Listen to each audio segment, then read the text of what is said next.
என்னுடைய பெயர் ராஜகோபாலன். பரமத்திவேலூர் அருகில் உள்ள ஒரு கிராமத்தில் என்னுடைய சொந்த ஊர்.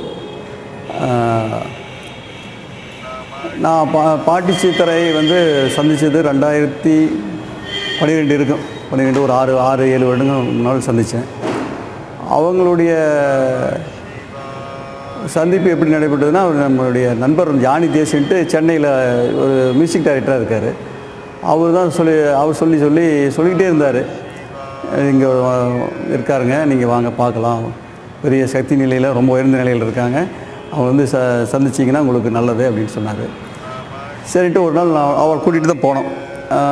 ஞானி தேசும் நானும் போனப்போ ஏதாவது பெரியவங்களை பார்க்க போகிறப்ப ஏதாவது வாங்கிட்டு போகணுமில்ல, அதுக்காக ஒரு டீ பழம் இதெல்லாம் வாங்கிட்டு போனதே டீ வாங்கிட்டாங்க. அப்போ வந்தோடனே அங்கீகரித்து இவன் நல்லா வந்தாண்டா சாப்பிட்லாம் அப்படின்ட்டு அந்த டீ வாங்கி சாப்பிட்டாங்க. அதுக்கப்புறம் நான் அடிக்கடி அம்மாவை சந்திக்கிறதுக்கு போவேன். அப்போ சில விஷயங்கள் என்னுடைய பிரார்த்தனைகள் அல்லது தேவைகள் நான் கேட்காமலே சில தேவைகள் எல்லாம் பூர்த்தி பண்ணுவாங்க. எப்படின்னா, நான் கழுத்தில் போட்டிருக்கிற உத்திராட்சம் அம்மா கொடுத்தது தான். அந்த உத்திராட்சத்தை எனக்கு உத்திராட்சம் அணின்ட்டு ஒரு விருப்பப்பட்டு இன்னொரு நண்பர்கிட்ட கேட்டேன். அவர் சரி ஏற்பாடு பண்ணி தர்றேன் அப்படின்னாரு. நான் சொல்லிட்டுன்னா ஒரு வாரத்தில் அம்மா பார்க்க போனப்போ அவங்க ஒரு கழுத்துலேருந்து உத்திராட்சம் எடுத்து இந்த போட்டுக்கிட்ட அப்படின்னு கொடுத்தாங்க. நான் அவங்ககிட்ட கேட்கல, இன்னொருத்தர்கிட்ட கேட்டேன். ஆனால் அவங்ககிட்ட போகிறப்ப அதை எடுத்து அவங்க நம்ம எதை கேட்டோமோ எதை விருப்பப்பட்டோமோ அதை என்கிட்ட கொடுத்தாங்க. அப்புறம் என்னை அம்மா என்னுடைய தாயார் இறந்து அப்போ தான் பாட்டி அம்மாவை சந்திக்கிறதுக்கு ஒரு 6 மாதம் முன்னாடி இறந்துருந்தாங்க. அவங்கள பார்த்த உடனே என்னுடைய தாயார் ஞாபகம் தான் வந்தது. அம்மா மாதிரி தான் நான் அவங்கள நான் முன்னே எப்போவுமே அம்மான்னு தான் கூப்பிடுவேன். எல்லோரும் பாட்டின்னு சொல்லுவாங்க. நான் எப்போவுமே அம்மானு தான் கூப்பிட்றது, பேசுகிறது எல்லாமே சொல்லுவேன். ஒரு முறை நான் கரூர் நண்பர்கிட்ட நான் பாட்டி பார்க்க போகிறேன் அப்படின்னு சொல்லிட்டு போனேன். அங்கே போனோன்னே எதுக்கிட்ட ஆயான்னு சொன்னேன், அம்மான்னு சொல்லுட அப்படின்னாங்க. அவங்க என்னையும் அவர் மகனாக ஏற்றுக்கிட்டாங்க அப்படிங்கிறதுக்கு அறிகுறியாக, இனிமேல் ஆயான்னு ஆரிட்டி சொல்லாத, அம்மான்னு சொல்லு அப்படின்னாங்க. இது மாதிரி அவங்க நம்ம எங்கே எது செஞ்சாலும் அவங்க முன்னாடி போய் நின்னோம்னா நாம் நம்முடைய எல்லா விஷயங்களையும் அவங்களுக்கு தெரிஞ்சுக்கும். நம்ம தெரியாத நம்ம ஏதாவது ஒரு விஷயத்தை பண்ணோம்னா கூட அவங்க தெரிஞ்சுட்டு நீ இந்த விஷயத்தை பண்ணுன, இது சரி இது தப்புங்கிறத அவங்க இதில் ஸ்டைலில் சொல்லிடுவாங்க. தப்பு ஏதாவது பண்ணியிருந்தோன்னா பின்னி எடுத்துருவாங்க. நல்ல விஷயங்கள் பண்ணியிருந்தோன்னா ஆசீர்வதிப்பாங்க. இது அவங்களுடைய இது. அது அதனால் அவங்ககிட்ட எதையும் மறைக்க முடியாது. நம்ம நம்ம பார்த்தா எதையும் மறைக்க முடியாது. எந்த செயல் நல்லது செஞ்சாலும் அங்கீகரிப்பாங்க. இது மாதிரி சில விஷயங்கள் எல்லாருக்கும் உபயோகமான 2 விஷயங்கள் நான் சொல்ல வர்றேன். அம்மாவோட நடந்தது ஒரு முறை அம்மாவுக்கு எப்போவுமே நான் திதி கொடுக்கறது வழக்கம். திதினா நான் வீட்டிலேயே கொடுத்துறது, புரோகிதர்கள் வச்சு பண்ணாமல் வீட்டிலேயே கொடுத்துறது. அதுவும் அம்மா எங்களுடைய அம்மா கனவு சொன்னது அப்படி நடத்திக்கிட்டு இருந்தேன். ஒரு முறை அம்மாவுடைய நினைவு தினத்தை அன்றைக்கி அம்மாவுக்கு நான் திதி கொடுத்துட்டு கொடுமுடி கோயிலுக்கு போயிட்டு அம்மாவை பார்க்க போனேன்.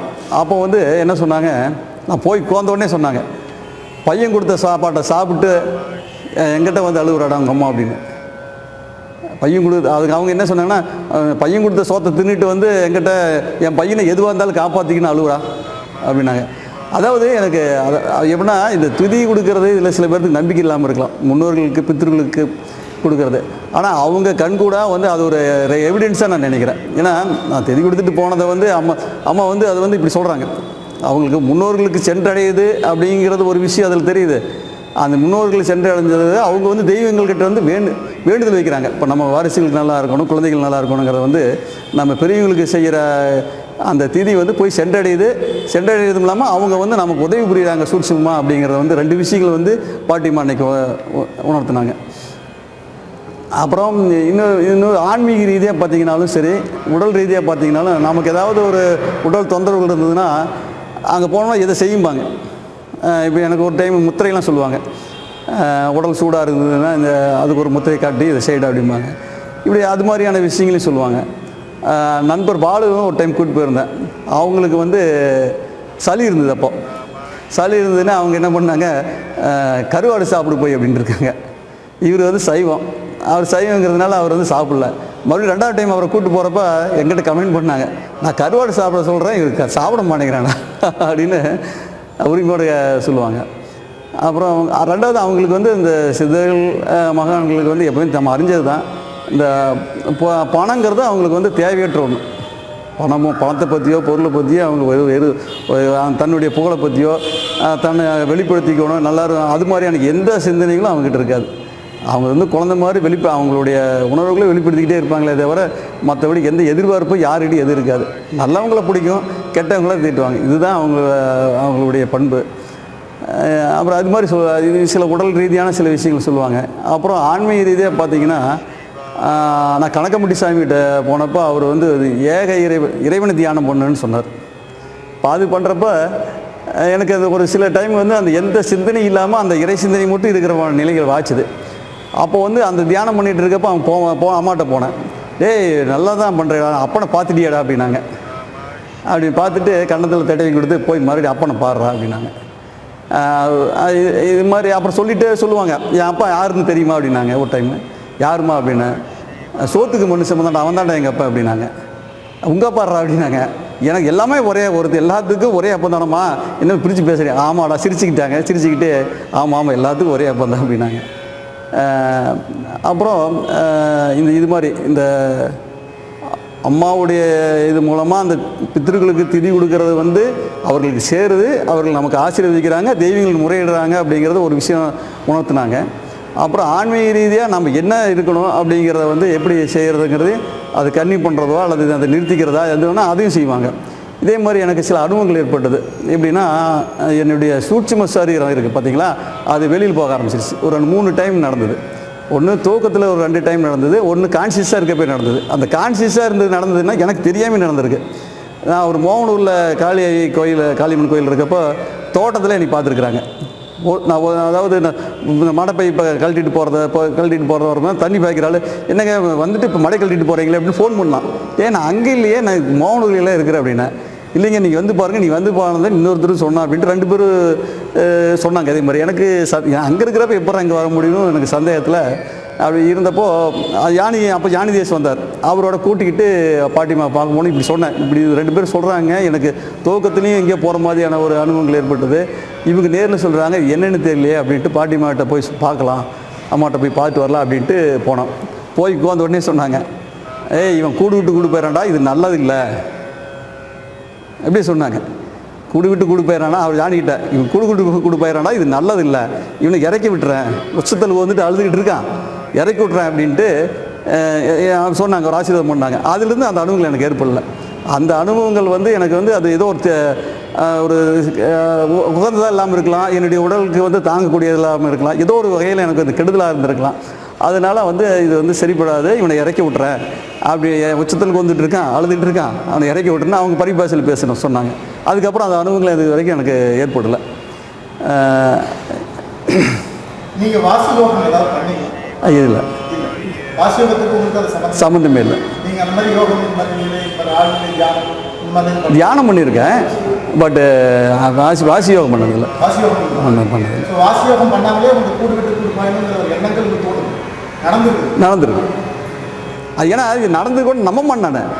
ஆக்சுவலி வந்து அது ஒரு கனவுல தூக்கத்தில் நடந்தது வந்து அது ஒரு கனவு நிலையாக கூட எடுத்துக்கிட்டேன். இவங்க சொன்னது வந்து ஏதோ வேற யாரை பார்த்துட்டு சொல்கிறாங்களா இல்லை என்னென்னு கூட எடுத்துருப்பேன். பட் ஆனால் இப்படி சொல்கிறாங்களே அப்படின்ட்டு அவர்கிட்ட சொல்லிட்டு தான் போனேன். அவ்வளோதான்.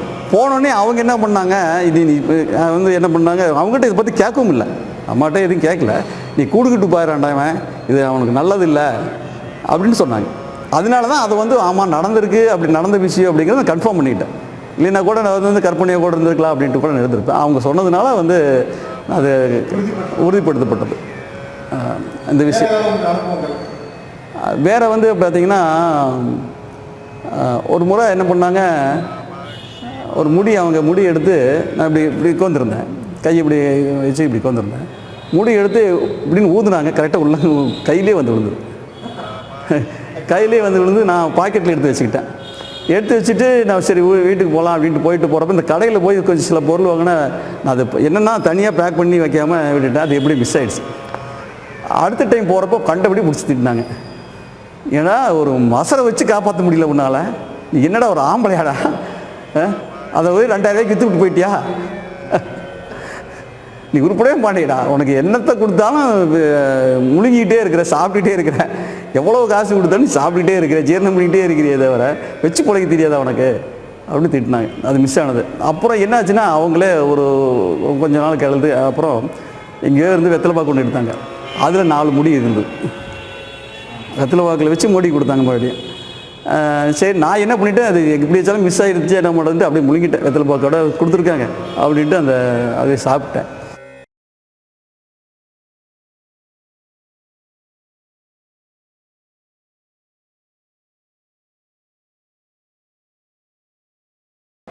ஆக்சுவலி இந்த பாட்டி கணக்கு என்ன கணக்குங்கிறது பாட்டிக்கு மட்டும்தான் தெரியும், அல்ல பாட்டியாகிய பரம்பொருளுக்கு தெரியும். வாழ்க்கையில் மறக்க முடியாத அனுபவம்.